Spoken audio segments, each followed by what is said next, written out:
परमेश्वर ने कहा एक नगर में एक विधवा थी और एक अधर्मी न्यायी रहता था। न्यायी मतलब एक जज रहता था, लेकिन अधर्मी था, पापी था। तो विधवा बार बार उसके पास जाकर बोलती थी, मेरा न्याय चुका और मुझे मुद्दई से बचा, मुझे फलाने बंदे से बचा, मेरा न्याय कर। तो बाइबल कहती है, परमेश्वर कहता कि वो अधर्मी, वो पापी न्यायी क्या सोचता है कि ये विधवा आकर बार बार मेरे नाक में दम ना कर दे, इसलिए मैं इसका काम कर देता हूं। तो परमेश्वर ने कहा, सुनो वो अधर्मी क्या कहता है।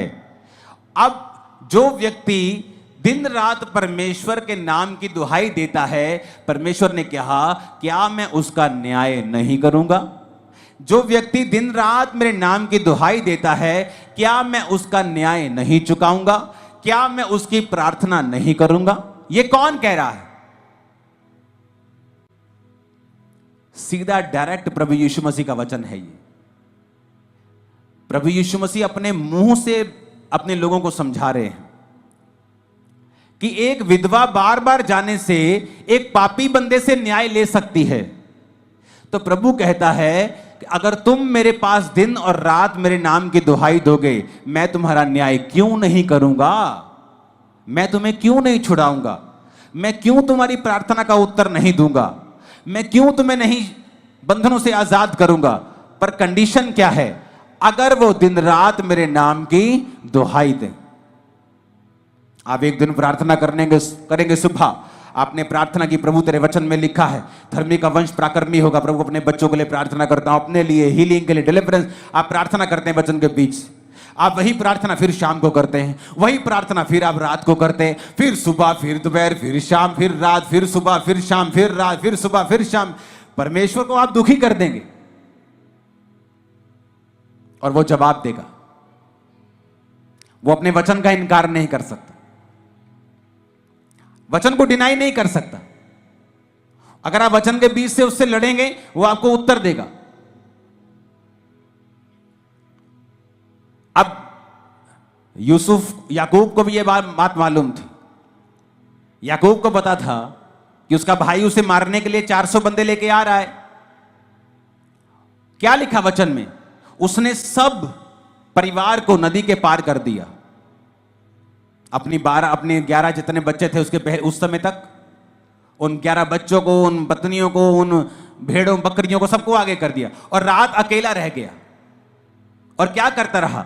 लिखा वो स्वर्गदूत के साथ रात भर लड़ता रहा। कैसे लड़ता रहा? शरीर के साथ नहीं। आप प्रभु से नहीं लड़ सकते, जा मैं तेनू नहीं मानता, जा मैं हूं प्रार्थना, आप ऐसे नहीं लड़ सकते। आप वचन से लड़ सकते। प्रभु तेरे वचन में लिखा है कि नहीं लिखा? तेरे वचन में लिखा है ना, तो ये मेरे जीवन में पूरा कर। तेरे वचन में लिखा है, मैं बांझ कैसे रह सकती हूं? क्योंकि तूने कहा है कि धर्मी तू बच, तेरा घराना बचाया जाएगा। तेरे वचन में लिखा है गर्भ का फल यहोवा के और से दिया हुआ प्रतिफल है। तेरे वचन में लिखा है, तो मैं गर्भ के फल से कैसे रह सकती हूं? आप लड़ेंगे नहीं। तो बाइबल कहती है वो पूरी रात लड़ा और परमेश्वर के दूत ने कहा, अब से तेरा नाम इज़राइल होगा। और उसके भाई का मन चेंज हो गया। जब वो भाई से मिला तो उसने उसे मारा नहीं। क्यों? क्योंकि प्रार्थना में वो सब बातों को जीत चुका था। हालेलुया।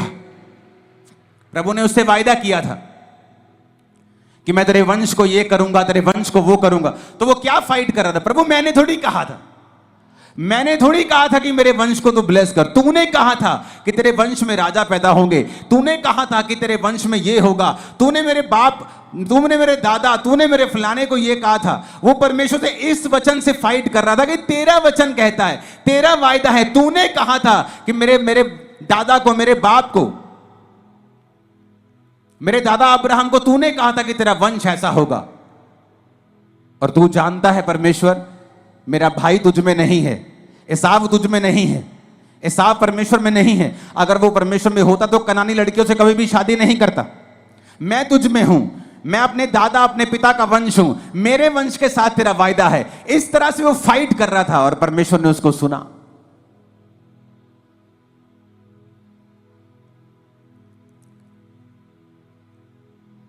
जोर से हालेलुया बोलो जरा। आपके हालेलुया में परमेश्वर की सामर्थ्य है।